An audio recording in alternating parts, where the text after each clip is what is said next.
அனைவருக்கும் கணித வணக்கம். இப்போ பார்க்க போகிறது 8ஆம் வகுப்புக்குரிய கணக்கு வாழ்வியல் கணிதத்தில் பயிற்சி 4-1ல் 4வது கணக்கு பார்க்க போகிறோம்.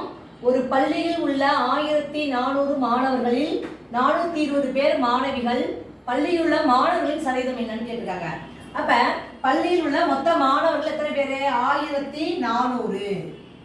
மொத்தமாக உள்ள மாணவர்கள் 1400. அதுல மாணவிகள் எத்தனை பேரு? 420 பேரு. கேட்கப்பட்ட கேள்வி என்ன? மாணவர்களின் சதவீதம். அப்ப இதுல இருந்து கழிச்சோம்னா மாணவர்கள் கிடைச்சிரும். 10ல் 2 போனா 8, என்ன இருக்கும்? 13, 14 போனா 9. அப்ப 980 பேர் தான் யாரு? மாணவர்கள். அவர்களுடைய சதவீதம் அப்படின்னா என்ன செய்வோம்? 980 அப்படியே போட்டுக்கிறோம். டிவைடட் பை டோட்டல் எவ்வளவு? 1400 இன்ட்டு 100. சதவீதம் கேட்டுருக்காங்க இல்லையா? 100.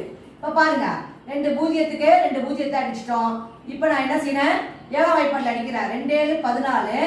இங்கே பார்த்தீங்கன்னா 1 7 7, மீதி 2 28ல் 4 7 28. இந்த பூஜ்ஜியத்தை போட்டுக்கிறேன். திரும்பவும் 2ஆல் வகுக்கிறேன். 1 2 2. இங்கே பார்த்தீங்கன்னா 7 2 14 பூஜ்ஜியம். அப்போ வரக்கூடிய விடை என்ன கிடைக்குது? 70%. இந்த கணக்குக்குரிய விடை என்னது? 70%. அதாவது மாணவர்களின் சதவீதம் 70%. புரிஞ்சுங்களா?